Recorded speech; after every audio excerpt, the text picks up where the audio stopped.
How do you do? Storyteller here, back with another few chapters from The Great Files, The Man with Two Faces. Now, some questions have been posed, and I realized I did not clarify. This is my book. I did write this. It's the first in a series of many. I have probably about 15 other titles lined up for sequels to this. Not directly correlated to this storyline, but the same main character, being Sebastian Gray, his friend Nick Donovan, the police lieutenant. There's a whole cast of characters that are relevant, but I realized that I never actually fully explained that, yes, this is my book. So, now that that's out of the way, let's get on to Chapter 7, The Note. Still clinging tenderly to his bleeding lip and feeling his muscles ache from the struggle, Sebastian unlocked the front door to the apartment. Stumbling inside, he seemed to barely make it to the bedroom before collapsing onto the bed. His shoulders throbbed with soreness, and his lip radiated pain as he rolled onto his back, letting his body sink into the softness of the comforter. He panted heavily, taking in the cool air from the dim bedroom in staggered breaths. Letting his eyes close as he relaxed into a warm bed cover, he balanced on the brink of slipping into a deep slumber. But the rest would have to wait as the front door clicked open and footsteps crossed the living room toward his bedroom. Sebastian lifted his head as the doorknob turned, the door swinging wildly, followed by heavy footsteps. Nick rushed forward as his eyes landed on the detective's battered face, still caked with dried blood. Who did this to you? The officer questioned defensively, dropping to sit down on the edge of the bed beside the sprawled figure. Sebastian let his head fall back down to the bed, staring at the ceiling as he grumbled, "It's a long story." "You look terrible. Did that girl you met do this to you?" "I didn't know you were into that sort of thing, Seb," he said in a bewilderment, shaking his head. Sebastian couldn't stifle the laugh that erupted from his chest, wincing in pain while trying to catch his breath as he clung to his aching lip. When he was able to contain his laughter, he reassured, "Lucy didn't do this to me. A drunk guy picked a fight with me at the country club." "Country club?" Nick echoed, scratching his head as he tried to follow along. "What exactly happened tonight? I thought you were just returning some chick's wallet," he wondered, clearly baffled but showing his concern as he stepped forward to help his friend sit up while spouting a series of curses. "I did, but then she asked if I was a police officer and if I could help her. She said she couldn't talk there and asked me to meet her at some private party at a country club where she gave me—" Sebastian paused, remembering the letter in his pocket. He quickly reached into his pocket of the still damp dress pants, pulling out the folded piece of paper which was soaked in wine and slightly blood-stained. "Oh no," he muttered, unfolding the paper in dismay to find that the liquid had soaked through the paper, blurring the ink and leaving the paper unreadable. But as he unfolded the paper, a small photograph fluttered out of the fold and landed on the bedspread. Nick picked up the photograph, glancing at it briefly before handing it to Sebastian, a confused expression in his eye. Sebastian took the photo and brought it up to examine it closely. The image showed a young man, dressed in a white dress shirt and a tie, leaned against a building while smoking a cigarette. The detective stared intently at the man's face, determining that the figure wasn't Wade Chandler, since the face structure and nose were different. Also, the man had a tattoo on the knuckle, holding the cigarette. The tattoo was a faded four-leaf clover. Nick picked up the badly damaged letter from the bed. "This is what she gave you?" he asked, holding it up by the corner of the page.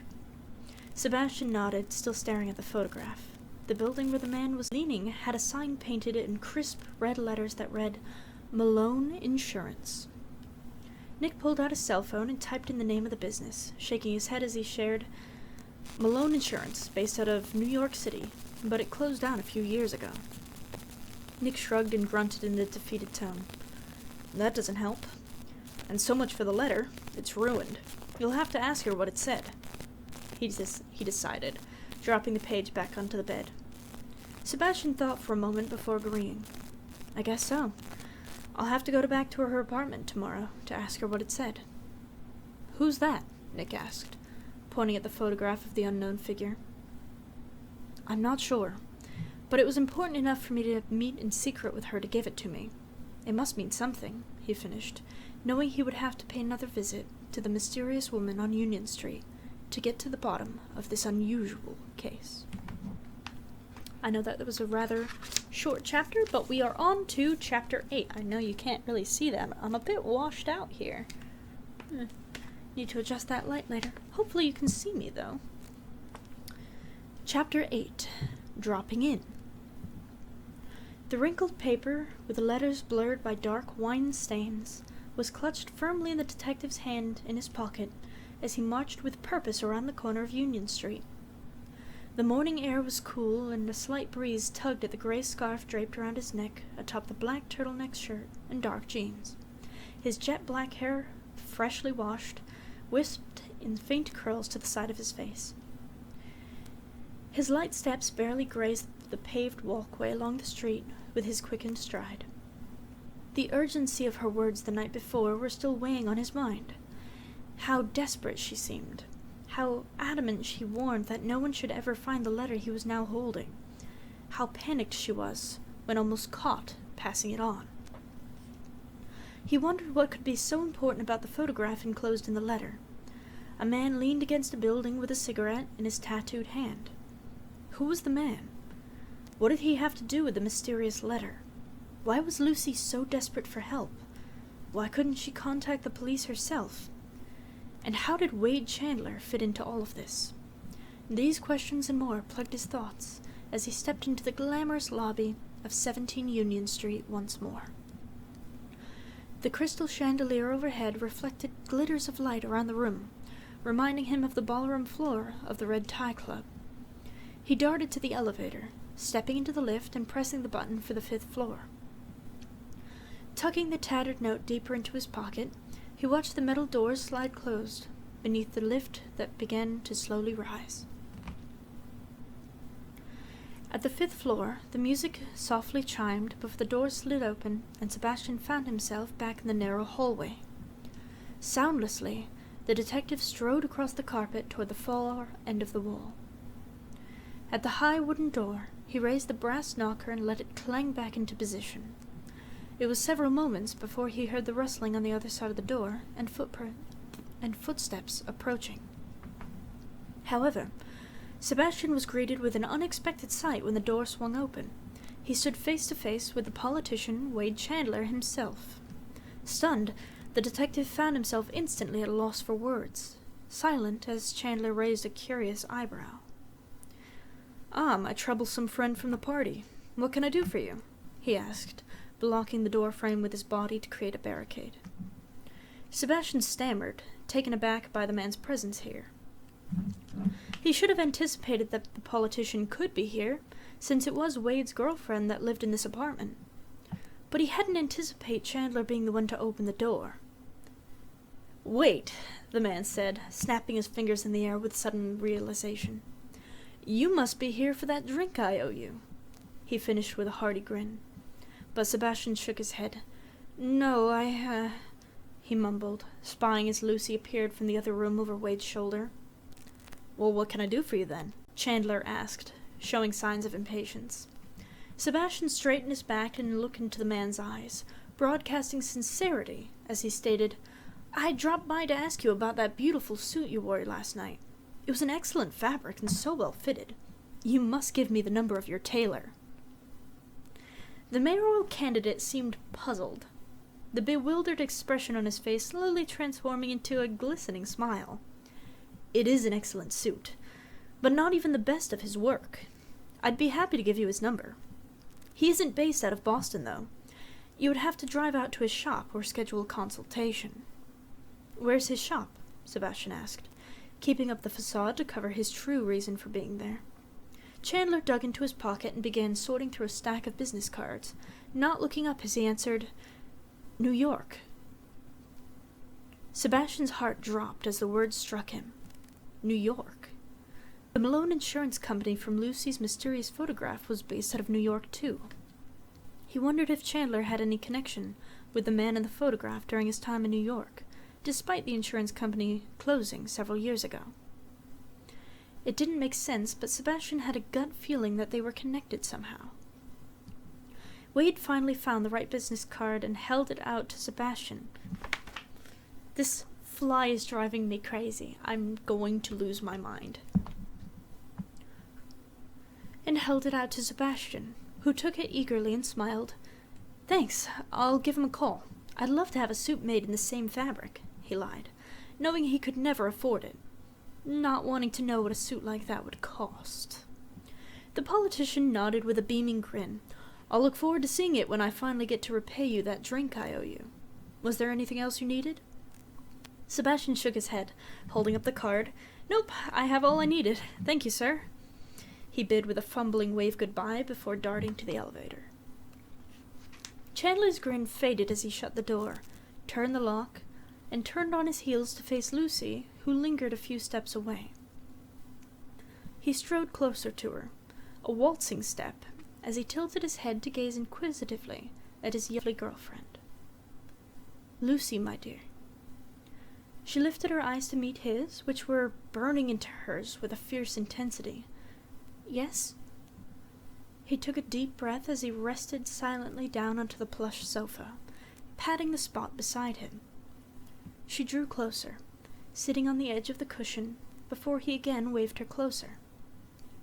She scooched until he was close enough to drape an arm lovingly around her shoulder, his grip a bit tighter than necessary as he drew her nearer.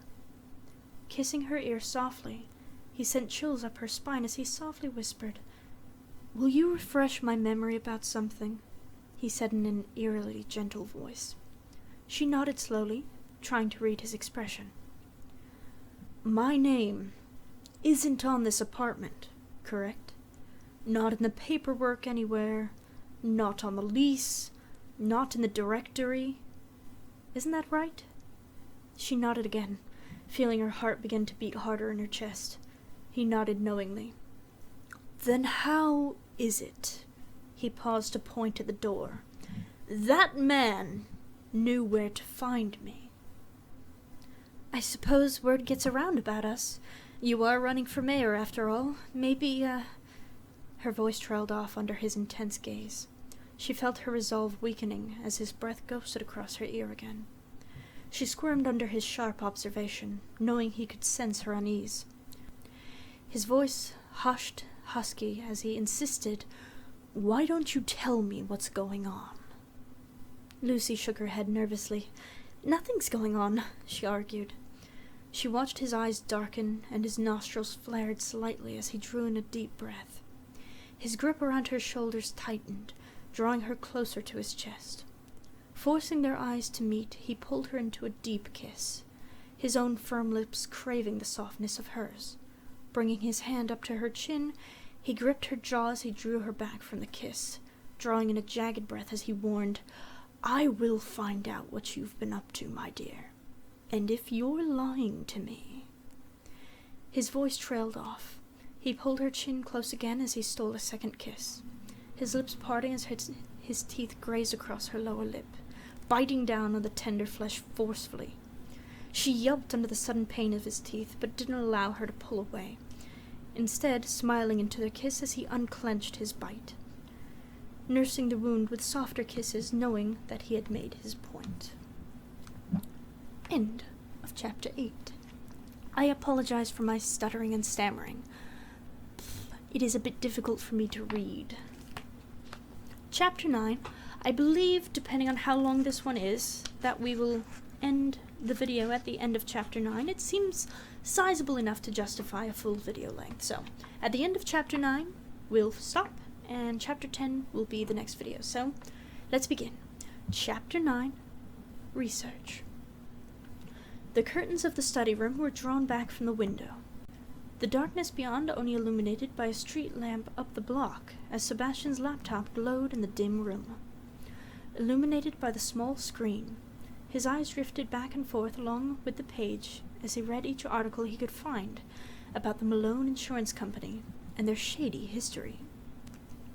3 years ago, they had closed down abruptly due to an embezzlement scandal that prompted a $900,000 lawsuit from stockholders after learning that their stock payments had gone toward funding the owner's extravagant lifestyle instead of the company. Vincent Malone, the owner of the Malone Insurance Company, was an ambitious young man who had quickly made a name for himself among the small businesses with his affordable insurance rates and long-term contracts, ensuring their loyalty to his company.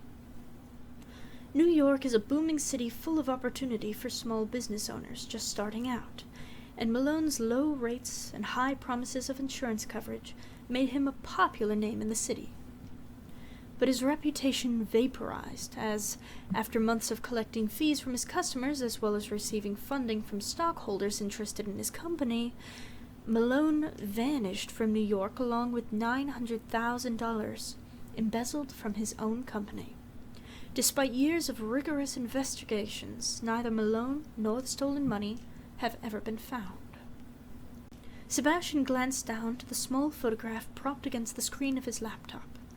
Steely eyes stared into the camera over the top of a cigarette, and Sebastian could see the glint of greed in their depths. His eyes were drawn again to the four-leaf clover tattoo on his knuckle, faded, but still bright green against the pale flesh. Vincent Malone, I presume, the detective surmised as he stared into the man's piercing eyes. But what did Lucy know about Malone? Why give him this photo? His frustration renewed as he saw the ruined note lying beside the photograph, wondering what it might have said. Glancing back up at the screen, he typed Malone's name into the search bar. Vague news titles about the embezzlement case came up, but no photos of the man himself. Sebastian clicked the tab for his social media account, the blue border of the site illuminating the room with a sapphire hue. At the top of the screen, he again entered the man's name, where several results popped up, but none of them matching the face in the photograph. His account had probably been deleted when he vanished, assuming he ever had one. The detective then entered the name of Miss Lucy Baxter, whose profile was instantly brought up as the first result. He clicked on her photo and saw her postings were sparse and with very little information. She had grown up in Seattle, Washington with her mother and stepfather before moving to Boston to be closer to her biological father before he passed away of lung cancer. Lucy had stayed in Boston, where her profile lay dormant for several years before erupting with photos of herself and Wade Chandler together, their dates, day trips, and political events together. The most recent photo was a snapshot from the mayoral candidate public address, which Sebastian had seen broadcasted on TV in the coffee shop. Her eyes twinkled with genuine affection, but his ever-looming presence in the photos gave the impression that he was a possessive and jealous man. Sebastian saw that Chandler was tagged in a photo, a link to his own online profile suggested as the mouse hovered over his name. Clicking on the link, Wade Chandler's profile popped up. Scrolling back, Sebastian saw that he had started posting photos and updates since he was a child. The young Wade, no older than 13, bore a bright smile lined with metal braces on his teeth. The next photo showed the boy with a dog, and the next with a bored-looking selfie taken in a classroom. Photo after photo, Sebastian watched the boy age into his early 20s, where there seemed to be a gap in the timeline, before jumping ahead to his mid to late 20s. The most recent photo was a professional-looking headshot of the man staring into the camera with intense eyes. Sebastian stared at the photo for several long moments, before glancing down at the photograph leaning against the screen. Picking it up and holding the photos side by side. The hair was different. It was a different color. The cheekbones were more pronounced. The jaw was more rugged, the mouth shaped differently, and the nose a different type entirely. But the eyes... Holding the photos closely together, Sebastian used his finger to cover all but the eyes in both photographs. They were exactly the same shape, color, and fierce intensity glowing in their depths. But how? Was this a relative? His father? Brother? Cousin? They had to be related somehow. The eyes were too similar, but nothing else. As Sebastian gazed in wonder between the two photos, a glint of light shined in his eyes, causing him to squint against the sudden gleam.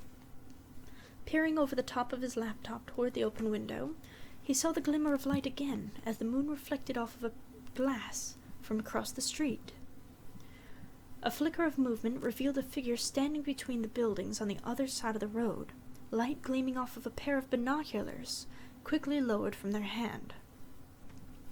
The figure quickly darted away, but not before Sebastian bolted up from his desk and scrambled for the door. Leaving the apartment door gaping open, Sebastian dashed into the street, his house shoes kicked off and running full speed across the pavement on only bare, calloused feet. The angry honk of a passing car went unacknowledged as he pursued the figure who was also running at full speed ahead of him. Sebastian's feet throbbed with pain as he stepped on the rough rubble in the street, slowing his pace despite his best efforts to catch up to the fleeing figure. The shadowed person escaped into the darkness ahead, able to navigate through a pass between the buildings, escaping to the other side and integrating into the crowd that gathered on the crosswalk of Market Street. Sebastian had lost sight of his onlooker, unable to spy the pair of binoculars on anyone crossing the street. His feet badly battered and his heart pounding, the detective trudged defeatedly back toward his apartment. Arriving back on Franklin Street, he spotted Nick standing in the open doorway, clearly awakened by Sebastian's abrupt departure. With drowsy eyes and sleep-tousled hair, Nick irritably yawned. "Why is the door wide open?" Sebastian sighed with a frustrated shake of his head, picking up his house shoes from the sidewalk which had been discarded in the pursuit. "Someone was spying on me through the window. I tried to catch them, but they got away." Nick seemed surprised. "They got away? You used to be a lot faster runner than me. You must be out of shape." He snidely chuckled, poking at the detective's stomach. Sebastian tensed his abs and clapped his torso roughly.